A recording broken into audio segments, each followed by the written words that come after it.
Bom, boa tarde a todos. Eu vou falar um pouco do Fora do Eixo, contextualizar a história, só para a gente conseguir chegar na parte do trabalho, assim, dessa intersecção de inovação. O Fora do Eixo ele é uma rede que nasceu em 2006, é uma rede de cultura. Então, são vários coletivos conectados que trabalham com cultura independente, principalmente música, tem artes visuais, cinema, arte eletrônica, literatura, meio ambiente, formação. A gente tem uma universidade, trabalha com sustentabilidade, desenvolve moedas complementares. Tem uma universidade, tem um partido, que eu vou explicar. A gente tem uma universidade, um partido, a gente tem uma emissora e a gente tem também um banco. E isso é um movimento de 6 anos. Vou contar, na verdade, 7 anos. Já fizemos 7 agora esse ano. Então, a gente começa em Cuiabá, 7 anos atrás, com um coletivo chamado Espaço Cubo. Na verdade, 10 anos atrás, desculpa. 10 anos atrás tinha um coletivo chamado Espaço Cubo, em Cuiabá, que era uma cidade, que é uma cidade ainda, pouquíssima política pública para a cultura, quase nenhum incentivo, uma política pública cultural, e não só cultural, mas, enfim, de política de voto do cabresto, enfim, tem toda uma conjuntura ali bem árida, ainda mais no que se diz respeito à cultura, e surge ali no movimento cultural da Universidade da UFMT um grupo de jovens que queria bombar suas bandas, assim, bem resumindo. E eles tinham suas bandas e falaram assim, não, vamos bombar. E a única coisa que dava vitrine naquela época para música independente eram os festivais independentes. Então, eles começaram a mandar os CDs das bandas, assim, tentar tocar nos festivais independentes e não conseguiam ser selecionados. Daí, então, eles falaram assim, então vamos fazer o nosso próprio festival independente. Daí a gente faz o nosso próprio festival independente, que chamava Calango. A gente chama um monte de jornalista, formador de opinião. Os jornalistas vão escrever um monte de resenha boa das bandas. As bandas vão ser contratadas pelas gravadoras. A gente vai fazer sucesso e fim. E eles, ingenuamente, né, naquela época, pensaram nessa estratégia para desenvolver o trabalho e fizeram exatamente isso. Fizeram o Festival Calango, em 2002, o primeiro Festival Calango, que estava dentro da universidade ainda. E chamaram um monte de jornalistas. Os jornalistas assistiram as bandas e falaram, nossa, as bandas são muito ruins. Né? A resenha saíram assim, não, uma banda medíocre. Né? Então, eles pensaram assim, então vamos montar nosso próprio estúdio, porque se as bandas são ruins, elas precisam ensaiar. E eles fundaram o Espaço Cubo, que tinha um estúdio de ensaio colaborativo. Venderam um carro, venderam tudo que eles tinham ali. Um tinha o amplificador, o outro tinha o guitarra. E fizeram um estúdio colaborativo onde tinha as bandas da cidade. Começaram a ensaiar, ensaiar, e começaram a ficar boas. Ficaram boas, e daí eles começaram a querer tocar. Né? Depois de ficar bom. E daí não tinha nenhuma casa de show, nenhum produtor que fizesse shows de música independente. Então, eles criaram a Cubo Eventos e que começaram a desenvolver, promover eventos de banda independente. E as bandas começaram a tocar. Não tinham onde ensaiar, começaram a ensaiar no Cubo Estúdio, não tinham onde tocar, começaram a tocar com o Cubo Eventos. Depois que eles começaram a tocar, eles queriam se comunicar, queriam ter um release, uma foto, um site, na época era MySpace, queriam ter um blog. Então, eles também não tinham nenhum serviço de comunicação acessível, eles criaram a Cubo Comunicação. Começaram também a fazer a comunicação de todas essas bandas. E, depois de ter tudo isso, eles queriam ter o CD. Então, eles transformaram o estúdio de ensaio em estúdio de gravação e lançaram a Cubo Discos. E assim foi girando a economia, né, da cidade ali, musical, muito forte. Surgiram muitas bandas nesse período. E as bandas começaram a falar, pô, esse Espaço Cubo aí crescendo pra caramba, e a gente não recebe nada. Eles queriam, como as bandas começaram a reclamar de cachê. E mal sabia eles, inclusive nessa época que estava a maior crise da galera querendo cachê, etc., o pessoal estava fazendo uma reunião, primeira articulação com o movimento hip-hop, tentativa, né, de aproximar o movimento hip-hop, da música, do rap, etc. E daí eles estavam apresentando a ferramenta, olha, a gente pode fazer seu blog, a gente pode lançar olha aqui a internet, né? Apresentando o movimento hip-hop, foram lá e cortaram a luz. porque já estava mais de 3 meses sem pagar, porque, na verdade, aquelas bandas que não tinham público estavam se lançando agora, aqueles eventos que a Cubo Eventos fazia, saíam aí de aluguel de som, no mais barato que você consegue, R$ 500 na Amizade. Daí o aluguel do espaço, tudo isso sai de R$ 1.500 para produzir um simples. Daí o pessoal que vai, 100 pessoas, vamos ser otimista para uma banda que não tem público, que está começando agora, uma cidade como Cuiabá, cada um pagando R$ 5 reclamando. Então, assim, claro que a gente estava vendendo o almoço para pagar a janta naquela época, e daí cortaram a luz. Só que isso não era tão visível, todo mundo falando, oh, tá lançando, tá bombando, tá bombando. E daí as bandas começaram. Daí a banda de hip hop que estava lá falou assim: oh, legal, a gente gostou, a gente quer fazer. Então, se vocês fizerem isso para a gente faz um gato aqui para vocês voltam à luz e daí tá tudo certo. E aí começou essas parcerias, né? E essa broderagem, que no final das contas ninguém sabia que a luz estava no gato, né? As bandas não sabiam que a luz estava no gato, estavam cobrando cachê. E na mesma lógica de não ter onde ensaiar, cria o estúdio, não tem onde tocar, cria a produtora de eventos, não tem onde comunicar, cria a comunicadora, não tinha dinheiro, criou-se o Cubocard, que era a moeda complementar. E daí as bandas começaram a receber, quem não recebia nada começou a receber em Cubocard, pelo menos, né? Falou assim, não, beleza. E eles gastavam onde? Gastavam no estúdio, gastavam no serviço de comunicação, gastavam, sim, nos serviços que o coletivo tinha ali e disponibilizados também pelos parceiros, ou uma banda parceira que também tinha uma gráfica, então as outras bandas podiam usar a gráfica do parceiro, daí o outro tinha um restaurante que era da mãe, daí podia comer lá no restaurante da mãe. E começou a girar essa economia em cima da moeda do Cubocard, na época. E começou a pipocar outros, né, coletivos, né, coletivo de moda, coletivo de cinema, coletivo de todas as áreas começaram a entender essa lógica e se ligar ao card, à moeda. Chegou em 2010, tinham mais de 100 empreendimentos ligados à moeda, daí tinha dentista, até pedreiro, tinha hotel, tatuagem, comida, vários restaurantes cadastrados. Enfim, era uma série de aula de inglês, plano de saúde, uma época que durou 1 ano. Enfim, o pessoal conseguiu fazer um arranjo que as bandas, não só as bandas, aí já eram vários atores, começaram a trocar entre si e se sustentar. E ter uma sustentabilidade da cena muito forte. E investiam nas próprias parcerias, né? Quem estava recebendo ali era o grupo. E as bandas, como elas estavam recebendo em card, elas gastavam no serviço delas para se potencializar, né? Ensaiavam mais, faziam um release a mais, tiravam uma foto a mais. Enfim, acabava que estimulava a melhoria do cenário cultural. E isso começou em 2002. Em 2007, em 2006, desculpa, teve uma reunião dos festivais independentes. Daí, depois daquele primeiro festival, teve todo ano o Festival Calango. Em 2006, teve uma reunião que fundou a Associação Brasileira de Festivais Independentes em Goiânia. E chamaram todos os festivais de música independente lá. E, nesses festivais, 4 deles se identificaram com esse case do Espaço Cubo e fundaram o Fora do Eixo. O Fora do Eixo nasce no Espaço Cubo, na verdade, né? A lógica, até hoje, é essa, só que ampliada em rede. E daí o que era 2006, né, quando fundou o Fora do Eixo? Eram 4 coletivos. Hoje a gente é mais de 200. O que eram 4 estados. Hoje a gente está em todos os estados, 27 estados do país. Estamos com articulação muito forte na América Latina, Bolívia, Colômbia, Argentina, Peru, Centro-América, México e Cabo Verde, na África. E o que a gente circulava de card em reais ali no começo, se era 20 mil, hoje a gente bate quase 90 milhões de movimentação em cards em reais.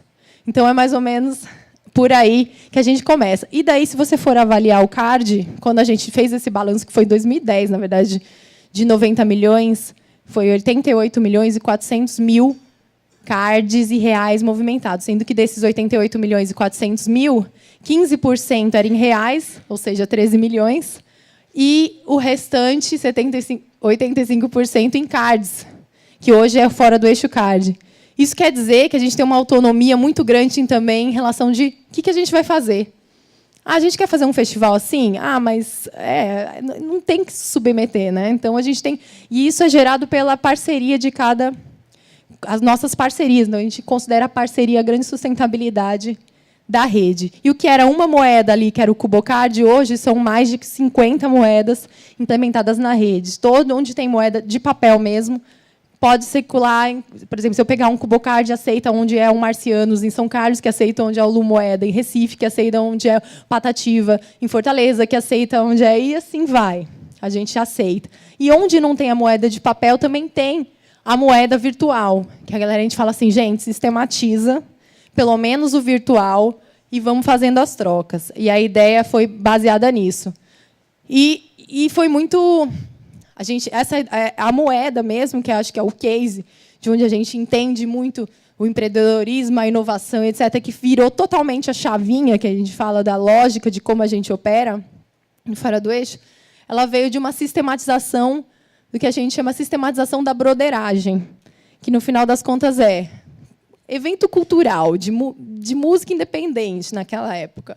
Para sobreviver, ele existe, então ele é sustentável, ele está aqui acontecendo. Como que ele acontece? Tá, mas o som é de fulano. Quem está tirando foto é um amigo nosso. Emprestou tal coisa. Vai, a luz é do gato. A sistematização de tudo isso, gente, é tangível. Existe, a banda está tocando aqui, o evento tem pessoa, tem etc. Então, onde que está essa economia invisível, né? Como que está acontecendo? Isso aqui é um fato, acontece. Então, a gente começou a sistematizar todos esses serviços, essas colaborações em card, né? Em Fora do Eixo Card. E daí a gente começou a considerar que 1 hora é 50 Fora do Eixo Cards e um card é R$1. E a gente começa a negociar também, falando, pô, um evento, tá? Um evento que a gente faz hoje, domingo na casa. Todo domingo na casa a gente faz um evento. Ou todo domingo a gente faz um evento na casa Fora do Eixo São Paulo, que abre as portas e é de graça.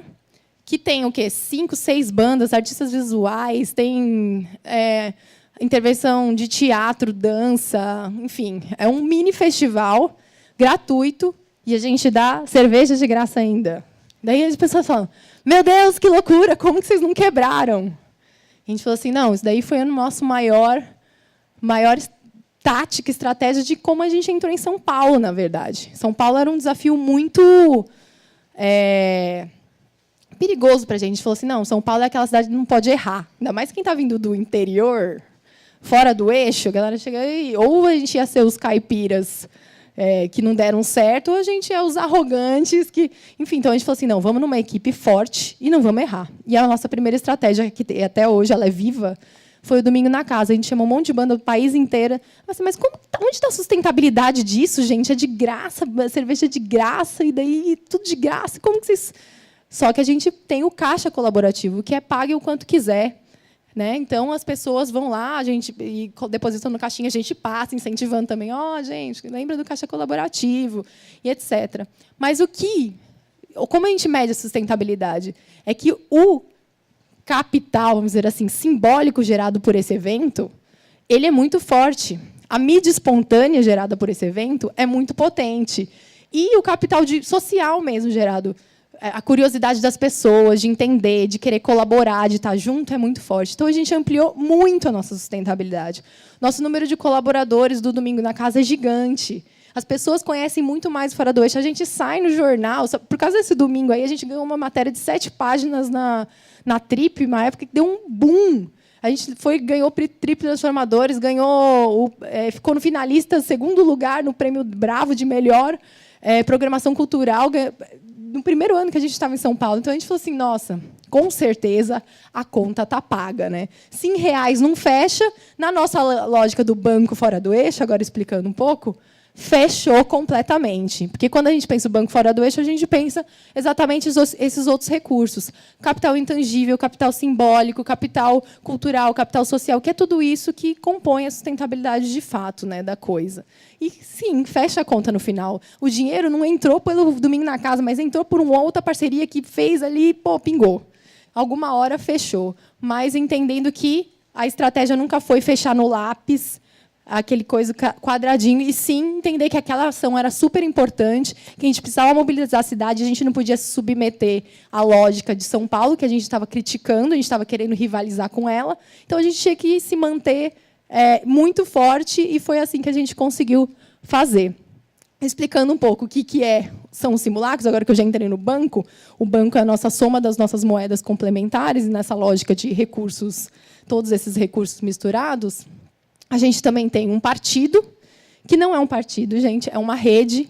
Na verdade, a gente pensa políticas de rede, como formular políticas públicas. Que assim, a gente também acha que os partidos hoje não conseguem mobilizar a juventude, que estão extremamente defasados em relação à metodologia mesmo de tudo. Enfim, então, já ultrapassados, estão precisando se ressignificar. Está aí a Marina vindo, lançando um outro formato, que inclusive chama rede, porque será? Né? Enfim, eu acho que é isso. Está rolando uma crise e a gente provocou, vamos chamar de partido, até para falar, pô, não é um nome que diz o negócio, né? É a dinâmica interna que estabelece. Então, a gente é uma rede. Na verdade, a gente formula políticas de rede, políticas públicas, e a gente criou um simulacro de partido que chamava partido. A gente criou um simulacro de banco que chama Banco Fora do Eixo, né? Uma simulação, não é um banco, uma instituição. Não, é uma rede colaborativa, é um banco de recursos de colaboração de moedas complementares. E daí a gente tem uma universidade também, que é a mesma coisa, uma rede de formação livre, etc., nas metodologias do Fora do Eixo. E também temos uma emissora, que é a nossa equipe de mídia, na verdade, que a gente não chama mais de emissora, que a emissora só emite, e daí estamos ressignificando o nome, que é o nosso simulacro de comunicação, que é a mídia, que também está pensando em estratégias de como formular novas narrativas de mundo, assim, como que você disputa com a Globo, ou então com grandes, né, tá até aqui, com grandes veículos de comunicação, porque a narrativa é pautada por uma coisa só. Que narrativa é essa, né? Será que não existem milhares de outras possibilidades narrativas? Então, é o cidadão multimídia, é o medialivrismo, etc. Só para saber quanto eu tenho de minutos. Estou acabando? Agora são 10 para 6, mais uns 5 minutinhos, aí a gente dá para... Tá, perfeito. Então, a estratégia de medialivrismo é essa também, de como que a gente consegue contrapor, fazer contra-informação. Se a Globo, as grandes corporações de comunicação, têm grana para mandar um avião lá para cobrir não sei o quê, um helicóptero, a gente tem uma pessoa lá, que a gente liga e fala, ó, vai cobrir? Porque a rede capilarizada, isso é potente. Então, a gente consegue fazer cobertura de comunicação no país inteiro e algumas partes da América Latina também, em primeira mão. A galera manda foto, manda vídeo, faz entrevista. A gente cobriu, a gente fez uma coluna Guarani Kaiowá, cobriu a história lá dos índios Guarani Kaiowá.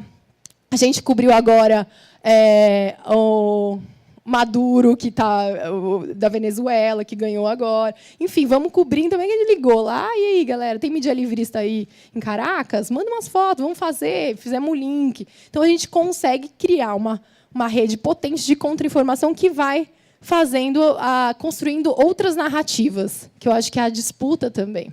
E quando a gente fala de simulacro, que a gente tem 4 hoje muito fortes, que é universidade, partido, banco e mídia, a gente está falando de simulacro, não a simulação da realidade, não, é a realidade. A gente está rivalizando com o modelo aí. Então, a gente está reinventando. Tem uma proposta aí de reinvenção de organização do ensino.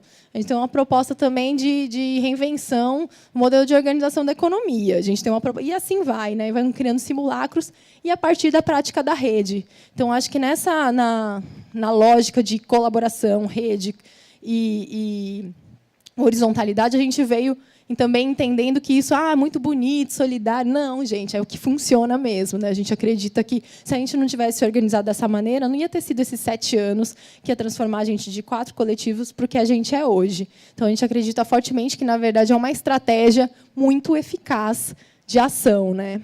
E que agora, esse novo mundo, enfim, que todo mundo fala, novo mundo, novo mundo, novo mundo.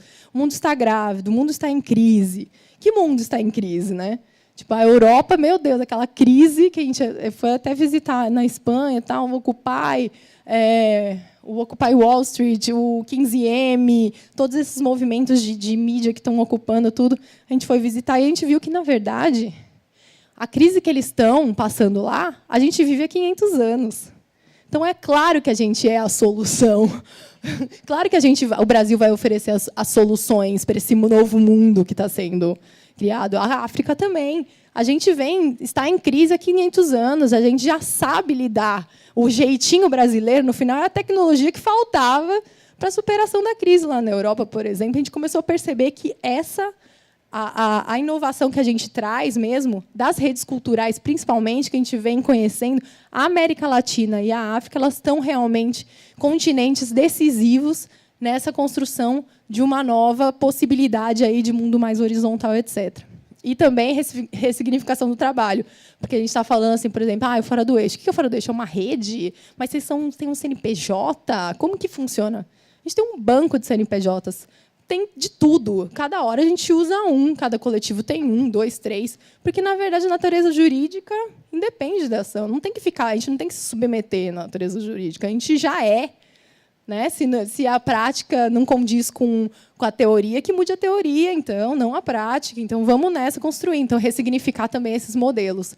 E a gente fala assim, não, mas vocês moram na casa fora. Uma coisa que eu não falei, a gente mora nos coletivos, a gente mora na casa fora do eixo, a gente acorda lá, a gente compartilha todo o espaço.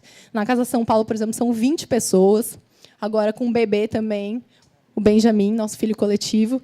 E... a ideia é a gente, mas daí vocês não param de trabalhar nunca? E para a gente, assim, o nosso trabalho é tão, né, a nossa vida e o nosso trabalho é tão misturado que a gente fala, gente, trabalho é vida é trabalho, porque vira uma coisa muito simbiótica, e na verdade, eu acho que a distorção é separar. A distorção é separar, você tem que sentir prazer todo o tempo. E daí você fala assim, mas vocês trabalham demais. Eu falo assim, não, então eu só vivo, eu não trabalho.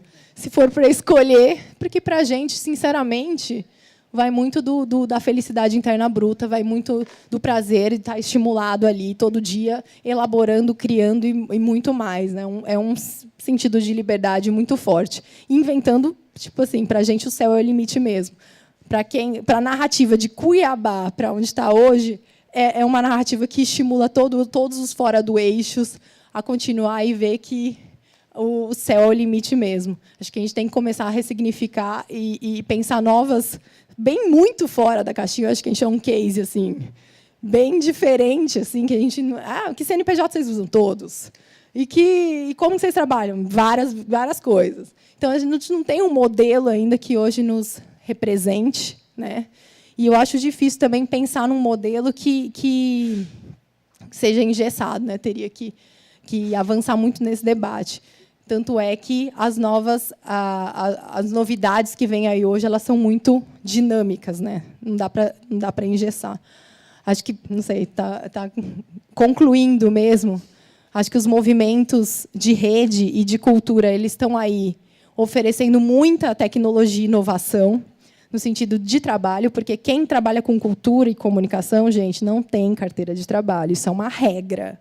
Eu acho que, para outras profissões, talvez até seja um pouquinho meio a meio e tal. Não, na cultura não existe isso. Assim, não existe. Na comunicação, mais ou menos, que tem uns jornalistas ainda que são super caretas, que acham que tem que ter diploma para fazer comunicação. Mas não tem. E, enfim, eu acho que, da nossa prática, a gente já vem muito enraizado disso. A gente já sabe que não tem carteira assinada, que a gente vai se virar. Ou a gente desiste de fazer cultura e vai e se enquadra, ou a gente reinventa nosso próprio trabalho, reinventa nosso fundo de garantia, reinventa tudo isso que o Estado deveria estar proporcionando para todos e proporciona para um número muito limitado de pessoas, que são as que têm carteira assinada. Então, acho que é o desafio mesmo de conseguir entender o que a sociedade civil está borbulhando, explodindo, e conseguir traduzir isso para um modelo mais 2.0, vamos dizer assim. É interessante que...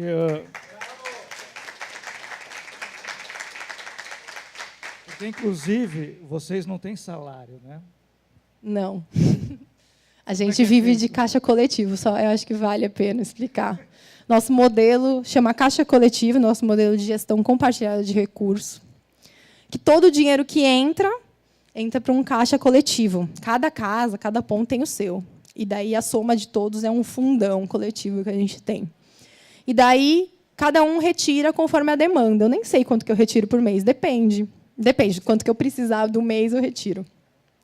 E é conforme a demanda. Então, assim, é na lógica da equidade, não da quantitativa.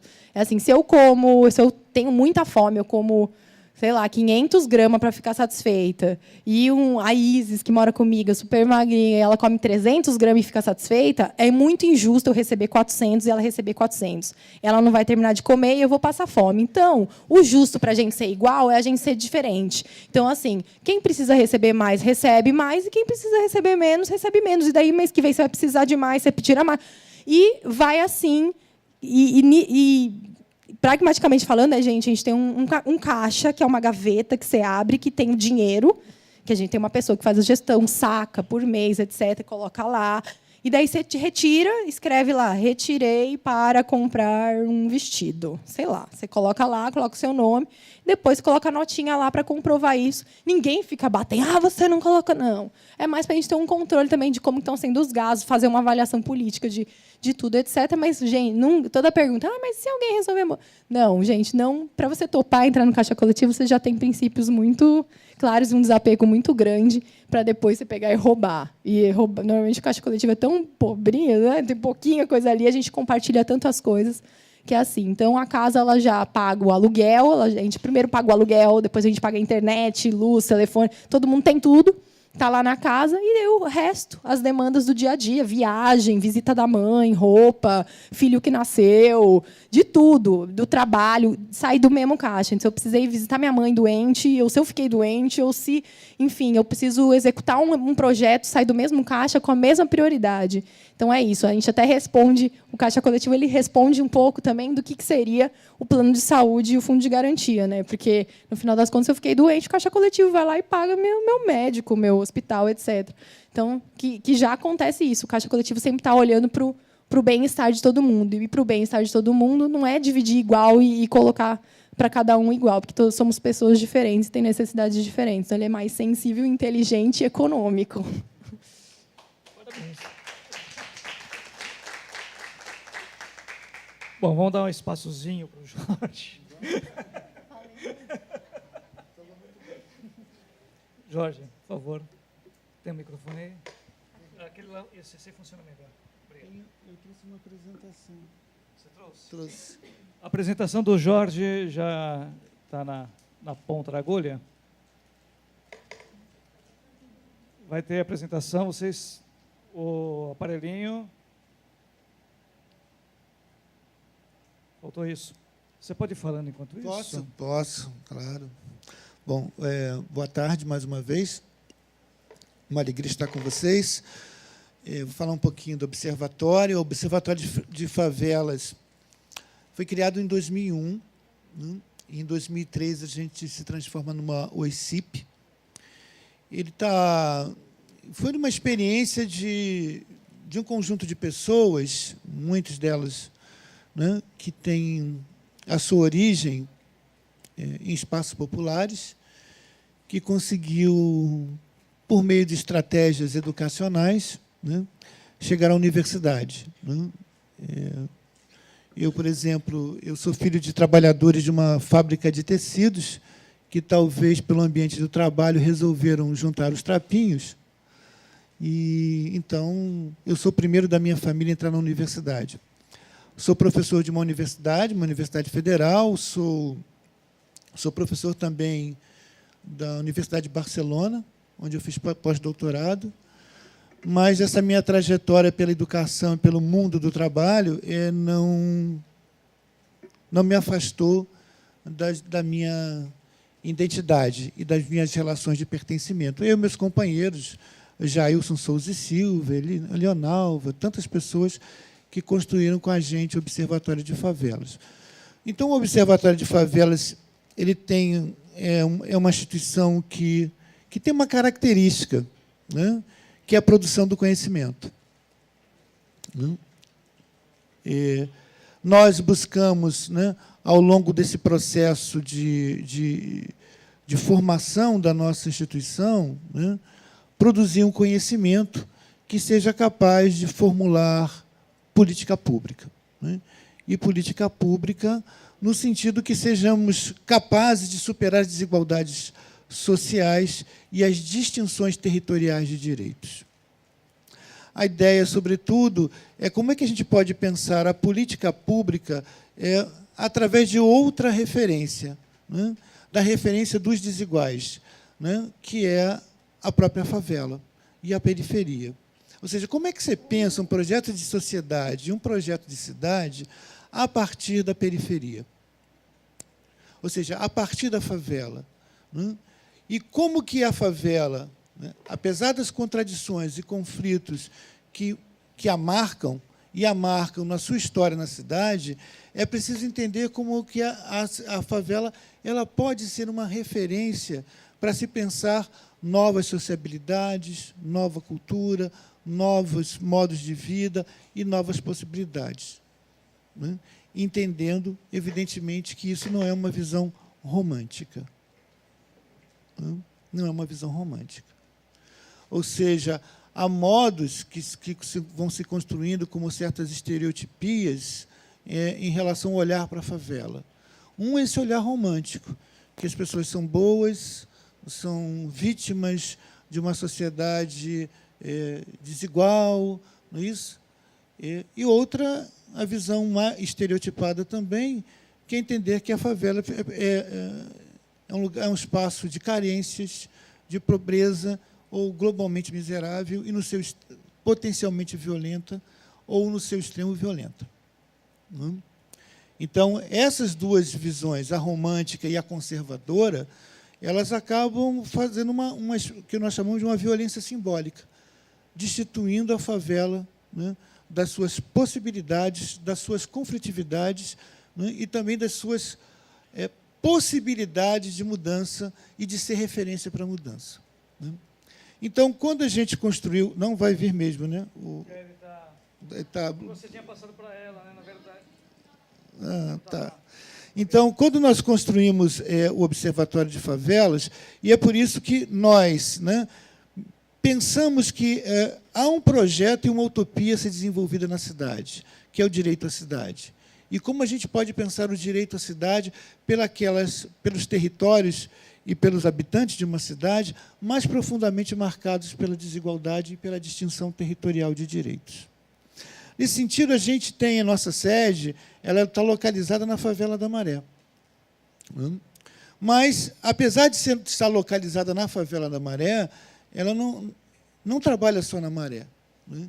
A gente pensa num trabalho como o da Carol, do pessoal do Fora do Eixo. A gente também é Fora do Eixo, né? É pensar a cidade, é pensar a sociedade, ou seja, é como que a gente pode pensar um projeto de sociedade muito mais amplo, muito mais generoso, né, e com dimensões utópicas, né? A capacidade de inventar uma outra sociedade, de inventar um outro ser humano e ser um cidadão pleno. Ou seja, a ideia do observatório é, sobretudo, reinventar a polis.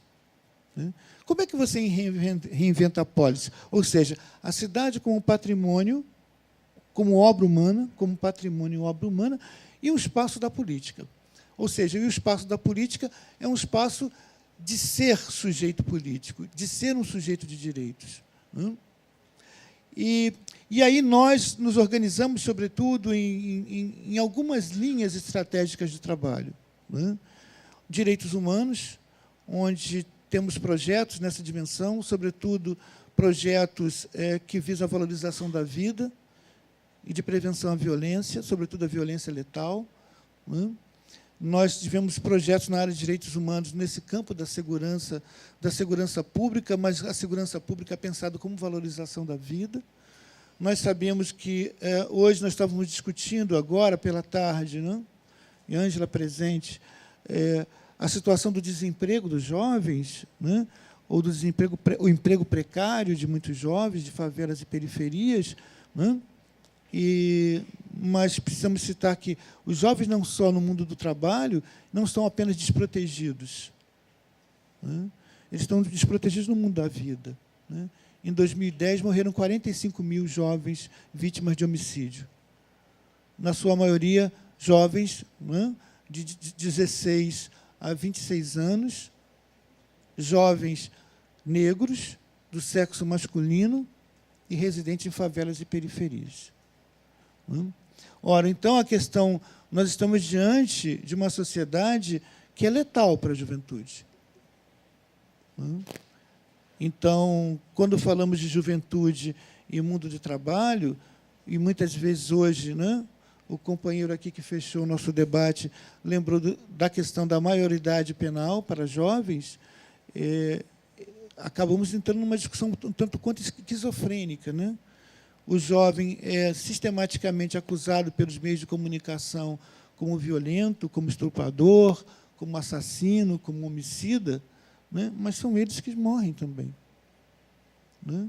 Em que país é esse, né, que nós não sabemos direito quem é esse jovem, né? E aí que criamos determinadas medidas que, em vez de fazer a redução da violência, a prevenção da violência, nós criamos outro modo de violência, né? Uma violência com o jovem, generalizando, né? Então, nós fizemos um grande trabalho dentro do programa de redução da violência letal, né, na área de direitos humanos, né? Trabalhamos também com políticas urbanas, né? Vemos discutindo profundamente, nos associando em rede para discutir a questão da habitação popular, né? A questão da regularização fundiária, como é que ela passa hoje pelas favelas, sobretudo nesse momento, né, de Jogos Olímpicos, de Copa do Mundo, de remoções arbitrárias, como é que essa questão das UPPs, como é que a gente garante a permanência, né, dessas pessoas, né, dentro dos seus espaços populares, que criaram suas casas, a sua morada durante gerações e mais gerações, né? Ou seja, as pessoas na favela, a casa da pessoa na favela não é uma casa de classe média, ela é construída por gerações e gerações e gerações, ela é um investimento, né, de gerações, né, onde tem relações de vizinhança, relações de proximidade, relações de pertencimento, e todas as emoções demonstram isso claramente, empobrecem a família, né? Por exemplo, um projeto Minha Casa Minha Vida, que é marcado por profundas contradições. 80% em Campo Grande, Deodoro, né, Santa Cruz, não tenho nada contra esses espaços, são nobres, mas remover as pessoas, construir habitações lá, sem escola, sem posto de saúde, sem transporte, sem emprego, é o que nós chamamos, né, de tomar o direito à cidade. São pessoas que perdem o direito à cidade, né? Bom, podemos seguir? Como é que eu faço isso aqui? Ao contrário? Esse aqui. Bom, então, a nossa grande proposta é, com essas experiências, como é que você articula, né, metodologias inovadoras no campo das políticas públicas? Uma que eu falei foi dos direitos humanos, né, de políticas urbanas, no campo da educação, né, e no campo da educação a gente teve uma grande experiência, né, de um projeto de ações afirmativas em 33 universidades, né, chamado Conexões de Saberes. Mas o que eu queria conversar mais com vocês, mais detidamente, seria mais no campo do que é o tema do seminário, né? Uma agenda social para o trabalho, e de como a gente vem trabalhando nessa direção, né? Em duas áreas, sobretudo, a área da comunicação e da área da cultura, né?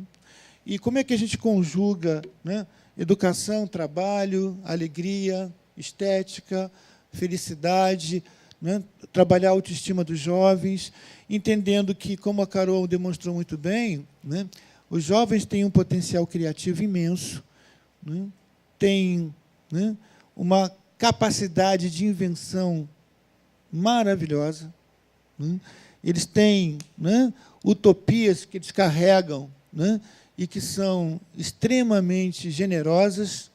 E foi, nesse sentido, apostando nessa capacidade, desse protagonismo, na autonomia e na subjetividade dessa juventude, que a gente entendeu que juntar educação, o trabalho, possibilidade de geração de renda, afirmação de subjetividades, era importante investir na comunicação.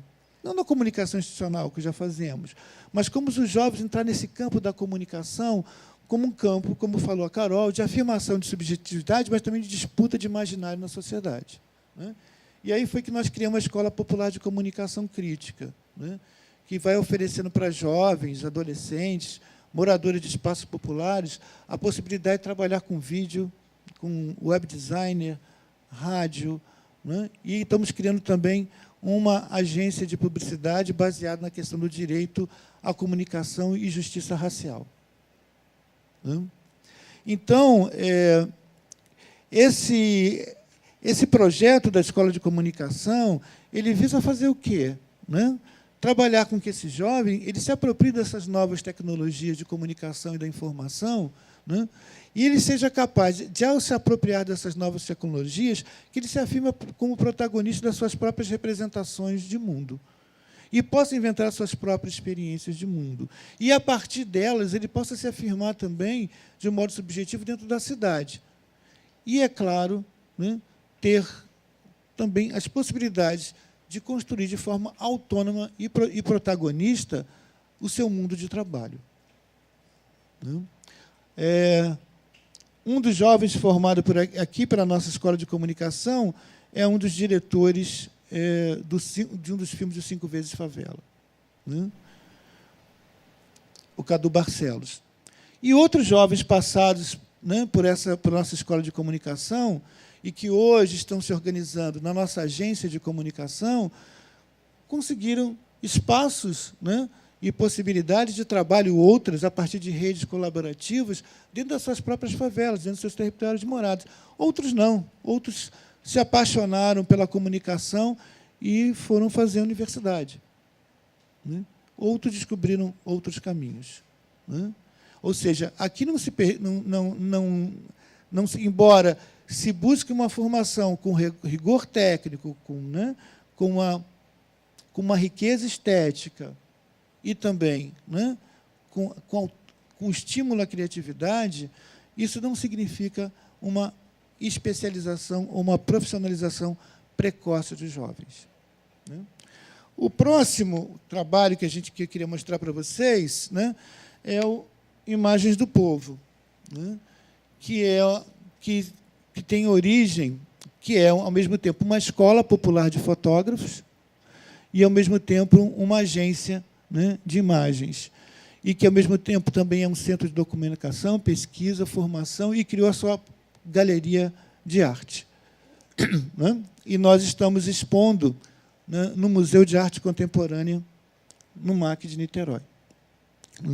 Ou seja, são jovens que já expuseram em Londres, em Paris, Cascadura, né, Madureira, São Gonçalo, né, e que hoje têm, né, inclusive, trabalham a partir dessa sua formação, né, essa agência, esses fotógrafos são contratados para cobrir eventos, para participar, né, de encontros de movimentos sociais, para expor as suas fotografias, ou também, né, como faz o pessoal fora do eixo, documentar lutas sociais, movimentos sociais, acontecimentos, estando em lugares onde, né, a documentação e a representação é sempre perversa, é sempre autoritária, né, é sempre marcada, né, por estereótipos, né? Como é que você trabalha um registro sobre os moradores e situações, mesmo as mais de violência na favela, mas buscando construir, né, a humanidade e a humanização e entender esse conflito de uma forma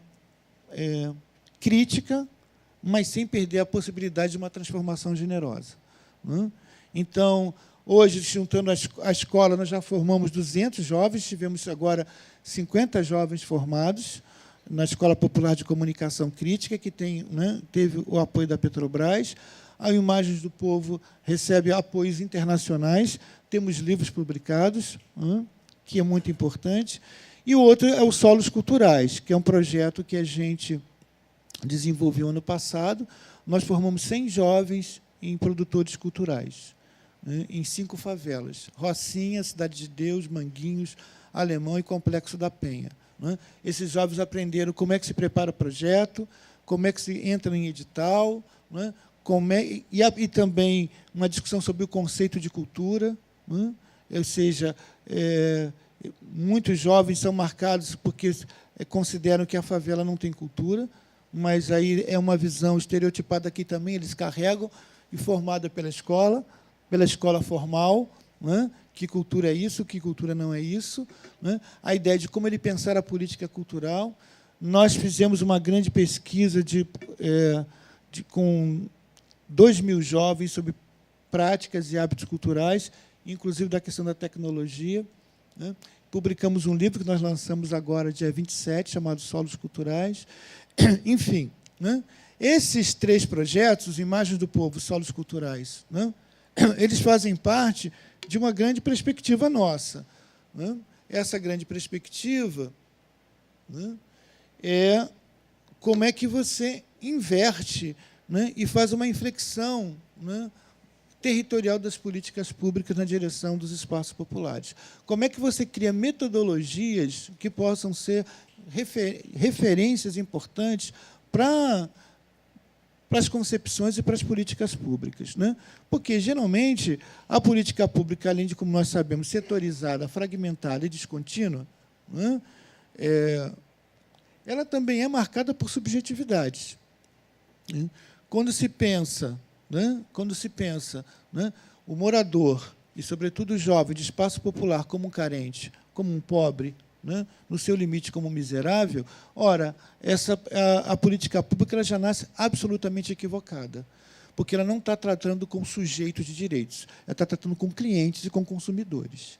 Ela não está criando com sujeitos criativos, potentes, né? Ela está tratando com seres carentes. Ora, a política pública já nasce equivocada.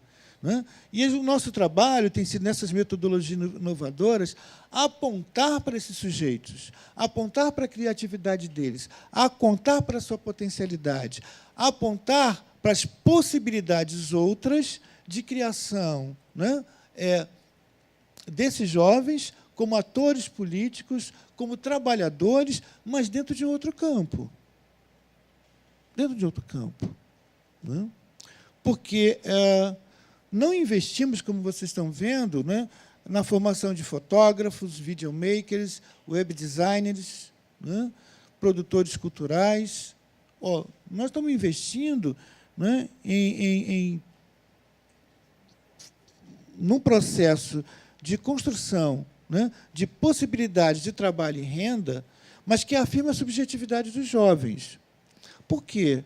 Porque, geralmente, né, determinados projetos, né, e programas, né, que adentram pelas favelas, pelas periferias, como eles têm uma concepção, né, seja do jovem e do adulto, né, uma concepção que eles são carentes, que eles são pobres, né, e aí tem essa violência simbólica sobre o outro, que o outro é incapaz de ascender, né, a um outro campo maior e mais expressivo da vida, né, a gente passa a investir na construção de sujeitos estéticos e não de sujeitos, de objetos carentes. Daí nada contra, né, a projetos que tenham, né, a formação de jovens ou de adultos, como borracheiros, padeiros, pedreiros, carpinteiros, né, nada contra. Eu acho que são profissões extremamente dignas, né, e que nós precisamos dessas profissões no mundo. Agora, o que nos preocupa é só ter elas, né? E não ter outras possibilidades para que o jovem possa se inserir em novas redes, inclusive possa ganhar maior mobilidade, não só social, mas mobilidade territorial na cidade. Ora, então, como é que se afirma esse jovem na cidade, se esse jovem vai ser um borracheiro, vai ser um mecânico? Não só. Né? Então, a gente precisa entender que é preciso ter políticas públicas consistentes, duradouras, integradas, mas que pense nesse jovem como um ser humano pleno e integral. E daí a nossa aposta, né, da construção desse sujeito estético, aquele que é capaz de representar, experienciar o mundo, se apropriar sensível do mundo, fazer uso sensível do mundo e se afirmar como cidadão na cidade, na sociedade. Né? Então, nossa trajetória tem apontado hoje, né, para a construção de uma universidade. Né? Mas não uma universidade nos padrões e nos modelos, da universidade da qual eu sou professor, da qual fui formado. Ou seja, como retirar, né, coisas importantes da universidade, que são verdadeiramente importantes em termos da produção do conhecimento, mas também como pensar também numa produção de conhecimento como uma produção de sujeitos. Né? Como pensar a produção de conhecimento com a socialização mais ampla do conhecimento. Como pensar no que é o nosso projeto, né, que nós podemos chamar de excelência do conhecimento. É a capacidade de juntar, né, a excelência do conhecimento com a relevância social. Como juntar isso? Né? Como juntar no sentido de fazer uma mudança radical em termos não só da imagem da favela, mas também da favela enquanto substância política, enquanto realidade material. Eu falei no início que nós não éramos românticos. Nós temos problemas básicos de saneamento nas favelas.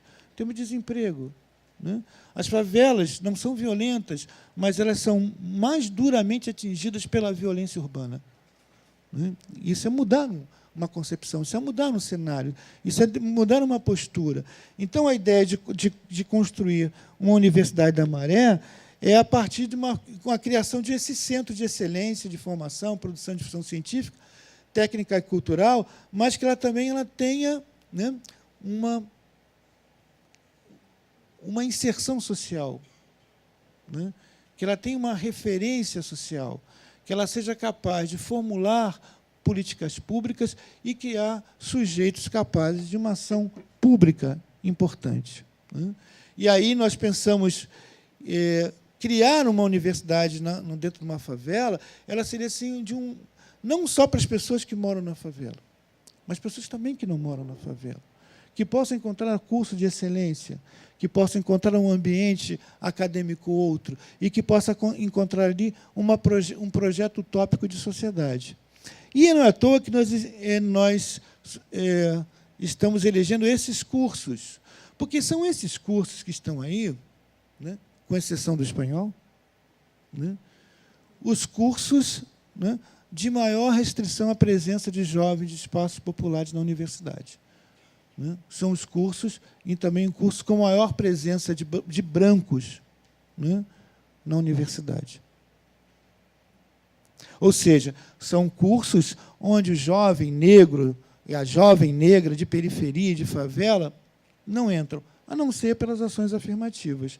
Não é o caso das universidades do Rio de Janeiro, como a FRJ, a minha universidade, a Universidade Federal Fluminense, a Unirio e outras, que não têm política de cotas. Ou seja, nós estamos fazendo também uma demarcação, né, para o ingresso, para que as oportunidades, né, abstratamente dadas para todos, dentro do direito formal, esse direito se substancialize. E é por isso que é criar uma universidade na favela, dentro da favela, criar um campus universitário dentro da favela, porque isso vai fazer uma inflexão também em termos, né, da segurança, da mobilidade, né, e da vida dentro de uma favela. Por exemplo, se o César Maia tivesse criado a Cidade da Música na Avenida Brasil, hoje nós teríamos uma outra Avenida Brasil. Estou terminando. Então, aí está a Favela da Maré, 140 mil pessoas, 6 escolas públicas de ensino fundamental, 2 de ensino médio. São 140 mil pessoas que aqui residem, né? 46% são jovens, idade escolar. Né? Nós temos 6 escolas que vão até o fundamental e 2 de ensino médio. Agora, eu digo o seguinte, a Favela da Maré ela é maior do que muitos municípios no Rio de Janeiro. Se nós tivéssemos um município no Rio de Janeiro, ou no estado do Rio de Janeiro, com 6 escolas públicas e 2 escolas de educação básica, apenas 2 com ensino médio, dificilmente vocês elegeriam esse prefeito de novo. E esse secretário de Educação se manteria no cargo por muito tempo. Né? Então, também a ideia vai, para mim, muito mais além, né, que é como a gente faz esse território criativo, né, como o Fora do Eixo criou o seu território criativo. Como é que a gente pode criar um território criativo que seja capaz, né, de formular, de mobilizar, de fortalecer práticas artísticas e culturais populares, mas na perspectiva do desenvolvimento social do território, na perspectiva da economia criativa, na perspectiva, né, de ter política pública capaz de, a partir da cultura e da arte, né, a gente gerar trabalho, renda, alegria, felicidade e utopia para todos na cidade. Muito obrigado. Obrigado, Jorge. Bom. Chegaram 5 perguntinhas aqui. São 3 para a Carol e 2 para o Jorge. Então, eu vou repassar para vocês. Eu nem vou ler as perguntas, eu vou pedir para que vocês mesmos leiam e respondam. Eu sei que a Carol tem que ir embora daqui a pouco, então a gente vai tentar terminar esse painel às 6h30, 6h31 e 40 segundos, alguma coisa por aí. Ainda tem que dar aula. Ixi, então tá. Então, Carol, é com você, pode responder. Você quer o microfone? O Jorge pegou os dois. Bom, tem uma aqui, fora do eixo, é uma proposta de revolução cultural que se transformou em revolução socioeconômica desde o começo, ou já tinha esse ideal? Não, na verdade, a gente começou tentando reorganizar o mercado cultural, pensando em ampliar, alargar, né, o eixo para outras cidades, enfim. E com o amadurecimento e com a prática mesmo de tentar construir uma rede, é óbvio que a gente teve que chegar a um momento de debater política pública, pensar cidade, pensar disputa de sociedade. Foi orgânico e processual. Como grupo, encararia uma hipotética proposta de parceria com uma grande empresa da indústria da cultura? Da indústria da cultura? Tem alguma empresa? Não, a gente fala, tem uma política muito clara que a gente senta com todo mundo. A gente senta com todo mundo, mas a gente sabe do lado da mesa que a gente senta. Então, a gente vai dialogar, a gente dialoga com empresas, a gente dialoga com partidos, vários, no plural, empresas, a gente dialoga com movimentos, a gente dialoga com todo mundo e a gente não se submete, a gente mantém a autonomia. Até hoje, essa estratégia tem sido muito ampla, assim, no sentido de conseguir negociar e hackear, acho que essa é a palavra, os espaços, né? Quando a gente senta com a Petrobras, por exemplo, mas a Petrobras é um exemplo de empresa que realmente investe na cultura, então tem programas muito interessantes de desenvolvimento, mas quando a gente senta com qualquer outra empresa, quando a gente senta com um partido, ou quando a gente senta com a universidade, a gente senta no sentido de vamos hackear, onde o recurso está ali, né? Não importa de onde vem, importa para onde vai, mais ou menos isso, claro que não, sem escrúpulos, mas o importante é a gente conseguir descentralizar para investir onde realmente importa. Então, vocês também participam de editais? Sim, a nossa sustentabilidade é uma loucura. A gente tem edital, tudo. Enfim, é uma... E daí para a última, porque eu tenho que correr, na verdade, pegar o avião. Os integrantes fora do eixo têm práticas profissionais individuais e colaboram com o coletivo ou trabalham integralmente no coletivo? A gente trabalha integralmente no coletivo, a gente só vive disso. Dedicação exclusiva 100%. Hoje, a gente é mais ou menos 2.000 pessoas conectadas em rede. É isso. Jorge? Vamos lá. Você acredita que um projeto de urbanização poderia ter impacto imediato na realidade socioeconômica do morador da favela? Sim. Sim. Todos os projetos de urbanização na cidade tiveram impactos, para o bem ou para o mal. Não é? Então, agora, um projeto de urbanização que não seja segregador, que não seja de remoção, né, que seja pautado, né, pela permanência das pessoas com qualidade, né, nos seus espaços de morada, esse é um projeto de urbanização, né, consistente, democrático, né, que integre a vida urbana de todos nós. Né?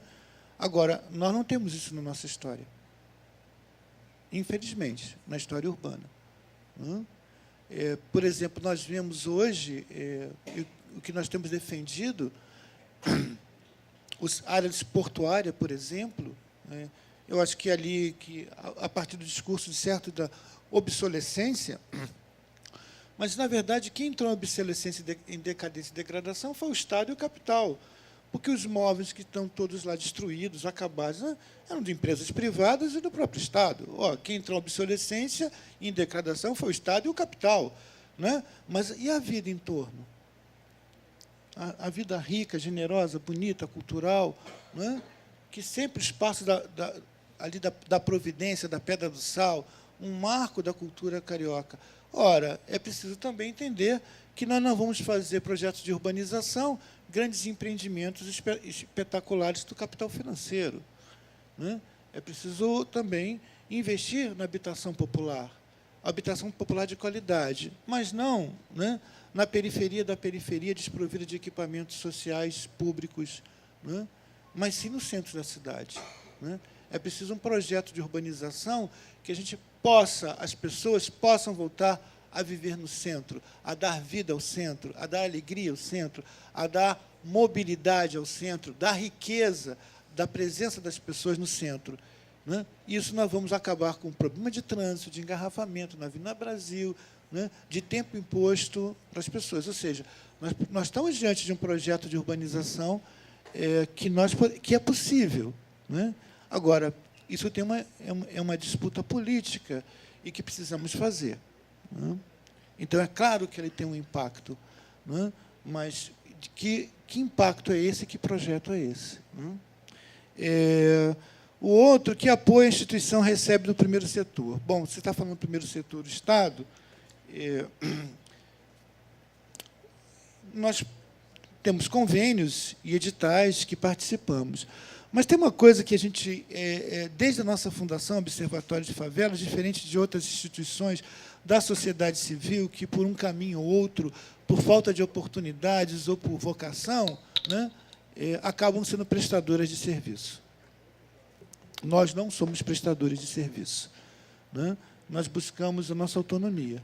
Nós temos os nossos projetos, né, as nossas utopias, as nossas redes colaborativas, trabalhamos muito junto com Nós do Morro, trabalhamos muito junto com a CUFA, temos uma aproximação, né, com a turma do Fora do Eixo, que teve, né, com a gente lá na Escola de Comunicação Crítica. Ou seja, a gente preza muito pela nossa autonomia, né? A gente não é uma instituição prestadora de serviço. Eu me encomendei uma pesquisa aqui. Nós fizemos uma pesquisa grande, agora que eu falei, Solos Culturais, que virou um livro, né, em parceria com a Secretaria de Estado de Cultura. Mas foi uma parceria. Né? Foi uma parceria, conversando do início ao final o projeto. Né? Discutindo o conceito, discutindo a metodologia, né? Tendo autonomia para lidar com os jovens. Ou seja, a gente não é prestador de serviço nem para o Estado, nem para o setor privado. A gente senta, dialoga com todo mundo, mas sabemos qual o lado da barricada que a gente está. Não é? Então, a gente não é reacionário, não é conservador e também não é essa posição, sabe, xiita, de que a gente não conversa com o mercado, não conversa com o Estado. Não é isso. A gente conversa, a gente dialoga em cima de propostas, em cima de projetos. Nós tínhamos um projeto, por exemplo, com o Ministério da Educação, em 33 universidades, que é o Conexões Saberes. Né? Foi um projeto que contribuiu muito para o MEC construir a política de ação afirmativa nas universidades federais. Foi a partir da nossa pesquisa. Então, a gente recebe, digamos assim, a gente constrói parcerias, constrói redes, mas buscando sempre autonomia.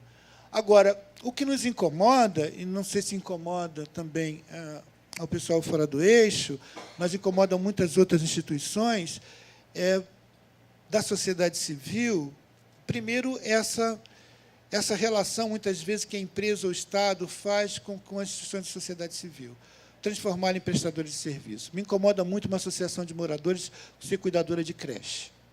A associação de moradores tem que ter um papel. Ela não tem que cuidar de creche. Né? E, por outro lado, também, me incomoda muito esse mercado de editais. Me incomoda profundamente.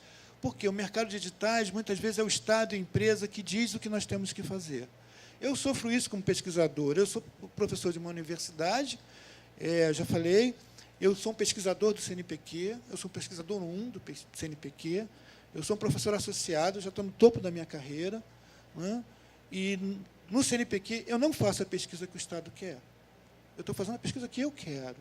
Eles que julguem se não tem validade, se não tem relevância científica. O problema é que a gente vive, as instituições de sociedade civil, vive com uma forma de financiamento que é edital, onde empresa e o Estado abre. Eu quero agora para o patrimônio material. Espera aí, por que você quer agora para o patrimônio material e não quis antes?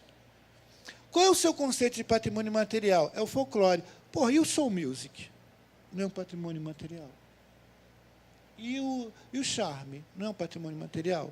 Agora, alguém diz para mim, né, alguém diz para a sociedade civil o que é o edital, abre e diz o que é patrimônio material. Gente, isso nós estamos aí pensando o seguinte. Ontem o Zé Vilker fez uma crítica extremamente rica.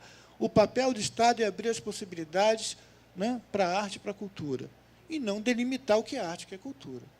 É claro, com toda a responsabilidade que a sociedade civil tem que ter com o recurso público.